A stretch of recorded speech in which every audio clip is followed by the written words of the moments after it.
ಎಲ್ಲರಿಗೂ ನಮಸ್ಕಾರ ಸ್ನೇಹಿತರೆ. ನಾಳೆ ವಿಶೇಷವಾದಂಥ ಶಕ್ತಿಶಾಲಿ ಅಮಾವಾಸ್ಯೆ ಇದೆ. ಈ ಅಮಾವಾಸ್ಯೆಗೆ ಕಾರ್ತಿಕ ಅಮಾವಾಸ್ಯೆ ಅಥವಾ ದೀಪಾವಳಿ ಅಮಾವಾಸ್ಯೆ ಅಂತಲೂ ಕರೀತಾರೆ. ಈ ಅಮಾವಾಸ್ಯೆಯ ಪ್ರಭಾವದಿಂದ ಈ ಮೂರೂ ರಾಶಿಯವರಿಗೆ ಕೋಟ್ಯಾಧಿಪತಿ ಆಗುವ ಯೋಗ ಕೂಡಿ ಬರಲಿದೆ. ಮತ್ತು ಜೊತೆಗೆ ಈ ಒಂದು ನಿಂಬೆಹಣ್ಣಿನಿಂದ ಈ ಒಂದು ಚಿಕ್ಕ ಕೆಲಸ ಮಾಡಿದರೆ ಸಾಕು, ನೀವು ಶ್ರೀಮಂತರಾಗುವುದನ್ನು ತಪ್ಪಿಸಲು ಯಾವ ಶಕ್ತಿಯಿಂದಲೂ ಸಾಧ್ಯವಿಲ್ಲ. ಈ ಉಪಾಯವನ್ನು ಹೇಗೆ ಮಾಡಬೇಕು? ಜ್ಯೋತಿಷ್ಯ ಶಾಸ್ತ್ರದ ಪ್ರಕಾರ ಈ ಉಪಾಯಕ್ಕೆ ತುಂಬಾ ಶಕ್ತಿಶಾಲಿ ಎಂದು ಪರಿಗಣಿಸಲಾಗಿದೆ. ಆ ಉಪಾಯ ಯಾವುದಂತ ನೋಡೋಣ ಮತ್ತು ಹೇಗೆ ಮಾಡಬೇಕಂತ ತಿಳಿಸ್ಕೊಡ್ತೀವಿ. ಮತ್ತು ಈ ಅದೃಷ್ಟ 3 ರಾಶಿಗಳ ಬಗ್ಗೆಯೂ ಸಂಪೂರ್ಣವಾಗಿ ತಿಳಿಸ್ಕೊಡ್ತೀವಿ. ಹಾಗಾಗಿ ಈ ವಿಡಿಯೋವನ್ನು ಎಲ್ಲೂ ಸ್ಕಿಪ್ ಮಾಡದೆ ಕೊನೆವರೆಗೂ ನೋಡಿ. ಮತ್ತು ನೀವಿನ್ನೂ ನಮ್ಮ ಚಾನಲನ್ನು ಸಬ್ಸ್ಕ್ರೈಬ್ ಮಾಡದೆ ನೋಡ್ತಿದ್ರೆ ದಯವಿಟ್ಟು ಈ ವಿಡಿಯೋಗೆ ಒಂದು ಲೈಕ್ ಕೊಟ್ಟು ನಮ್ಮ ಚಾನಲನ್ನು ಸಬ್ಸ್ಕ್ರೈಬ್ ಮಾಡಿಕೊಂಡು ಪಕ್ಕದಲ್ಲಿ ಇರುವ ಬೆಲ್ ಬಟನ್ ಅನ್ನು ಒತ್ತಿ. ಯಾಕೆಂದರೆ ನಾವು ಹಾಕುವ ಎಲ್ಲ ಜ್ಯೋತಿಷ್ಯ ಶಾಸ್ತ್ರದ ಪ್ರಕಾರದ ಮಾಹಿತಿಯನ್ನು ನೀವು ಮೊದಲು ನೋಡಬಹುದು. ದೀಪಾವಳಿ ಅಂದರೆ ಬರೇ ಬೆಳಕಿನ ಹಬ್ಬ ಅಲ್ಲ, ಮನಸ್ಸಿನ ಅಂಧಕಾರವನ್ನು ದೂರ ಮಾಡಿ ನಮ್ಮ ಜೀವನದಲ್ಲಿ ಬೆಳಕನ್ನು ತರುವಂಥ ಒಂದು ವಿಶೇಷವಾದ ಹಬ್ಬ ಎಂದು ಜ್ಯೋತಿಷ್ಯ ಶಾಸ್ತ್ರವು ಹೇಳುತ್ತದೆ. ಈ ಅಮಾವಾಸ್ಯೆ ಮತ್ತು ದೀಪಾವಳಿ ಪ್ರಭಾವದಿಂದ ಈ 3 ರಾಶಿಯವರಿಗೆ ತುಂಬಾ ಅದೃಷ್ಟ ಒಲಿದು ಬರಲಿದೆ. ಕಾಲಿಟ್ಟ ಕಡೆಯಲ್ಲೆಲ್ಲ ಯಶಸ್ಸು ಸಿಗಲಿದೆ. ಆ ಅದೃಷ್ಟದ 3 ರಾಶಿಯ ಬಗ್ಗೆ ಸಂಪೂರ್ಣವಾಗಿ ತಿಳಿಯೋಣ.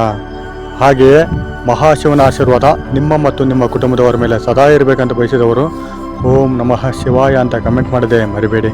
ಈ ಅದೃಷ್ಟದ 3 ರಾಶಿಗಳಲ್ಲಿ ಮೊದಲನೇ ರಾಶಿ ಮಿಥುನ ರಾಶಿ. ಮಿಥುನ ರಾಶಿಯವರಿಗೆ ಈ ಅಮಾವಾಸ್ಯೆಯ ಪ್ರಭಾವದಿಂದ ಕಾಲಿಟ್ಟ ಕಡೆಯಲ್ಲೆಲ್ಲ ಯಶಸ್ಸು ಸಿಗುತ್ತದೆ. ಕೋರ್ಟ್ ಕಚೇರಿಯಲ್ಲಿ ವಾದ ವಿವಾದದಲ್ಲಿ ಇವರಿಗೆ ಯಶಸ್ಸು ಕಟ್ಟಿಟ್ಟ ಬುತ್ತಿ. ಮತ್ತು ಆಸ್ತಿ ಖರೀದಿ, ಮನೆ ಖರೀದಿ, ವಾಹನ ಖರೀದಿ ಮಾಡುವಂಥ ಯೋಗ ಕೂಡಿ ಬರಲಿದೆ.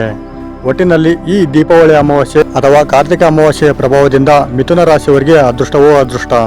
ಹಾಗೂ ಎರಡನೇದಾಗಿ ಕನ್ಯಾ ರಾಶಿ. ಕನ್ಯಾ ರಾಶಿಯವರಿಗೆ ಈ ಅಮಾವಾಸ್ಯೆಯ ಪ್ರಭಾವದಿಂದ ಹಣ ವೃದ್ಧಿಯಾಗುವ ಯೋಗ ಕೂಡಿ ಬರಲಿದೆ. ಇವರು ಮಾಡಿದ ಯಾವುದೇ ವ್ಯಾಪಾರ ವ್ಯವಹಾರ ಕೆಲಸ ಕಾರ್ಯಗಳು ಯಾವುದೇ ಅಡೆತಡೆ ಇಲ್ಲದೆ ಸಮಯಕ್ಕೆ ಸರಿಯಾಗಿ ಪೂರ್ಣಗೊಂಡು ಯಶಸ್ಸಿನತ್ತ ಸಾಗುತ್ತವೆ.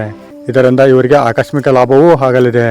ಒಟ್ಟಿನಲ್ಲಿ ಕನ್ಯಾ ರಾಶಿಯವರಿಗೆ ಹಣ ಲಾಭದ ಸಮಯ ಅಂದರೆ ತಪ್ಪಾಗುವುದಿಲ್ಲ. ಹಾಗೂ ಮೂರನೇದಾಗಿ ಕುಂಭರಾಶಿ. ಕುಂಭರಾಶಿಯವರಿಗೆ ಈ ಅಮಾವಾಸ್ಯೆಯ ಪ್ರಭಾವದಿಂದ ಅತ್ಯುತ್ತಮವಾದ ಉತ್ತಮರಲ್ಲಿ ಉತ್ತಮವಾಗಿ ಇವರಿಗೆ ಶುಭ ಯೋಗ ಕೂಡಿ ಬರಲಿದೆ. ಇಷ್ಟು ದಿನ ಇದ್ದ ಕಷ್ಟಗಳು ಈ ಕುಂಭರಾಶಿಯವರಿಗೆ ಇನ್ನು ಮುಂದೆ ಇರುವುದಿಲ್ಲ. ಯಾಕಂದರೆ ಈ ಅಮಾವಾಸ್ಯೆಯ ಪ್ರಭಾವದಿಂದ ಇವರ ಮನೆಯಲ್ಲಿದ್ದ ಕಷ್ಟ ಕಾರ್ಪಣ್ಯಗಳು ದೂರವಾಗಿ ಸಂತೋಷದಿಂದ ಜೀವನ ನಡೆಸಲು ಸಾಧ್ಯವಾಗುತ್ತದೆ. ಅಂತಹ ಅದೃಷ್ಟ ಈ ರಾಶಿಯವರಿಗೆ ಒಲಿದು ಬರಲಿದೆ. ಮತ್ತು ಯಾವುದೇ ಒಂದು ಕೆಲಸ ಮಾಡಬೇಕಂದ್ರೆ ಹಿಂಜರಿಯುವ ಅಗತ್ಯ ಇಲ್ಲ. ಮನಸ್ಸು ಮಾಡಿದರೆ ಸಾಕು, ಎಲ್ಲ ಕೆಲಸಗಳು ಯಶಸ್ಸಿನತ್ತ ಸಾಗುತ್ತವೆ. ಮತ್ತು ನಿಮ್ಮ ಕುಟುಂಬದಲ್ಲಿದ್ದ ಎಲ್ಲ ಸಮಸ್ಯೆಗಳು ದೂರವಾಗುವಂಥ ಸಮಯ ಬಂದಿದೆ. ಪ್ರತಿಯೊಂದು ಕೆಲಸ ಕಾರ್ಯದಲ್ಲಿ ಯಶಸ್ಸು ನಿಮಗೆ ಕಟ್ಟಿಟ್ಟ ಬುತ್ತಿ. ಹಾಗೂ ಸಮಾಜದಲ್ಲಿ ನಿಮ್ಮ ಗೌರವ, ಪ್ರಗತಿ, ಪ್ರತಿಷ್ಠೆ ಹೆಚ್ಚಾಗಲಿದೆ. ಇದರಿಂದ ನಿಮ್ಮ ಆತ್ಮವಿಶ್ವಾಸ ಹೆಚ್ಚಾಗಲಿದೆ. ಹಾಗೂ ನೀವು ಮಾಡುವಂಥ ಯಾವುದೇ ಕೆಲಸ ಕೂಡ ಯಶಸ್ಸಿನತ್ತ ಸಾಗಿ ನಿಮ್ಮ ಜೀವನ ಏಳಿಗೆ ಆಗುವಂಥ ಸಮಯ ಬಂದಿದೆ. ಒಟ್ಟಿನಲ್ಲಿ ಕುಂಭರಾಶಿಯವರಿಗೆ ಈ ಅಮಾವಾಸ್ಯೆಯು ಉತ್ತಮರಲ್ಲಿ ಉತ್ತಮವಾದ ಅದೃಷ್ಟವನ್ನು ತಂದುಕೊಡಲಿದೆ.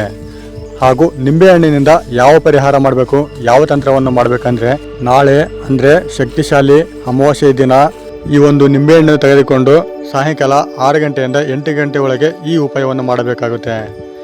ಅದು ಯಾವ ಥರ ಅಂದರೆ, ಈ ಒಂದು ನಿಂಬೆಹಣ್ಣಿನಿಂದ ನಿಮ್ಮ ಮನೆ ಮೂಲೆಗೂ ನಿವಳಿಯನ್ನು ತೆಗೆಯಬೇಕು. ಮನೆಯ ನಿವಳಿಯನ್ನು ತೆಗೆದ ಮೇಲೆ ನಿಮ್ಮ ಮನೆಯವರ ಎಲ್ಲರ ಕುಟುಂಬದ ಸದಸ್ಯರ ಮೇಲೆ ಈ ನಿಂಬೆಹಣ್ಣನ್ನಿಟ್ಟು ನಿವಳಿಯನ್ನು ತೆಗೆಯಬೇಕಾಗುತ್ತದೆ. ಈ ನಿವಳಿಯನ್ನು ತೆಗೆದ ನಂತರ ದೇವರ ಮನೆಯಲ್ಲಿ ಸಂಕಲ್ಪ ಮಾಡಬೇಕಾಗುತ್ತದೆ. ಈ ನಿಂಬೆಹಣ್ಣನ್ನು 2 ಕೈಯಲ್ಲಿ ಹಿಡ್ಕೊಂಡು ನಮ್ಮ ಕಷ್ಟಗಳು ಎಲ್ಲ ದೂರ ಆಗಬೇಕು, ನಮ್ಮ ಕುಟುಂಬದಲ್ಲಿದ್ದ ಕಲಹಗಳು ದೂರ ಆಗಬೇಕಂತ, ನಿಮ್ಮ ವ್ಯಾಪಾರ ಅಭಿವೃದ್ಧಿ ಆಗಬೇಕು, ಮನೆಯಲ್ಲಿ ಕಾಸು ನಿಲ್ತಲ್ಲ ಅಂದರೆ ನಿಮ್ಮಲ್ಲಿರುವ ಎಲ್ಲ ಸಮಸ್ಯೆಗಳನ್ನು ಹೇಳ್ಕೊಳ್ಬೇಕು. ನಂತರ ಈ ನಿಂಬೆಹಣ್ಣನ್ನು ನಿಮ್ಮ ಮನೆಯ ಬಾಗಿಲಲ್ಲಿ ಆ ಕಡೆ ಒಂದು ಈ ಕಡೆ ಒಂದು ಪೀಸ್ ಮಾಡಿ ಇಡಬೇಕಾಗುತ್ತೆ. ಪೀಸ್ ಮಾಡಿ ಇಟ್ಟ ನಂತರ ಬೆಳಗ್ಗೆ ಬೇಗ ಎದ್ದು ಈ ನಿಂಬೆಹಣ್ಣಿನ ಹೋಳುಗಳನ್ನು ತೆಗೆದುಕೊಂಡು 3 ದಾರಿ ಇರುವ ಜಾಗದಲ್ಲಿ ಈ ನಿಂಬೆಹಣ್ಣನ್ನು ಬೀಸಾಡಬೇಕು. ಇಲ್ಲ 3 ದಾರಿ ಇಲ್ಲ ಅಂದರೆ ಯಾರೂ ಇಲ್ಲದ ಜಾಗದಲ್ಲಿ ಈ ನಿಂಬೆಹಣ್ಣಿನ ಹೋಳುಗಳನ್ನು ಹಾಕಬೇಕು. ಆ ನಿಂಬೆಹಣ್ಣಿನ ಹೋಳುಗಳನ್ನು ಎಸೆದ ನಂತರ ನೀವು ಮನೆಗೆ ಹಿಂದಕ್ಕೆ ತಿರುಗಿ ನೋಡಿದ ಹಾಗೆ ಬರಬೇಕು. ಮನೆಗೆ ಬಂದು ಕೈ ಕಾಲು ಮುಖ ತೊಳೆದು ದೇವರ ಮನೆಗೆ ಹೋಗಿ ದೀಪ ಹಚ್ಚಿದ ನಂತರ ನಿಮ್ಮ ಬೇಡಿಕೆಯನ್ನು ಈಡೇರಿಸುವಂತ ದೇವರಲ್ಲಿ ಬೇಡ್ಕೊಳ್ಬೇಕು. ಇಷ್ಟೇ ಸ್ನೇಹಿತರೆ, ಈ ಚಿಕ್ಕ ಕೆಲಸವನ್ನು ಮಾಡಿದರೆ ಸಾಕು, ನಿಮ್ಮ ಎಲ್ಲ ಸಮಸ್ಯೆಗಳು ದೂರವಾಗಿ ನಿಮ್ಮ ಆರ್ಥಿಕ ಸಮಸ್ಯೆಗಳು ಕೂಡ ದೂರ ಆಗುತ್ತೆ. ನೀವು ಮಾಡುವಂಥ ಕೆಲಸ ವ್ಯಾಪಾರ ವ್ಯವಹಾರಗಳು ತುಂಬಾ ಲಾಭದಿಂದ ಸಾಗುತ್ತವೆ. ನೋಡಿದ್ರಲ್ಲ ಸ್ನೇಹಿತರೆ, ಈ ಮಾಹಿತಿ ಇಷ್ಟ ಆಗಿದೆ ಅಂತ ಅನ್ಕೊಂಡಿದ್ದೀವಿ. ಇಷ್ಟ ಆಗಿದ್ರೆ ದಯವಿಟ್ಟು ಈ ವಿಡಿಯೋಗೆ ಒಂದು ಲೈಕ್ ಕೊಡಿ. ಹಾಗೂ ಜ್ಯೋತಿಷ್ಯ ಶಾಸ್ತ್ರದ ಮಾಹಿತಿಗಾಗಿ ನಮ್ಮ ಚಾನಲ್ ಅನ್ನು ಸಬ್ಸ್ಕ್ರೈಬ್ ಮಾಡಿಕೊಂಡು ಸಪೋರ್ಟ್ ಮಾಡಿ.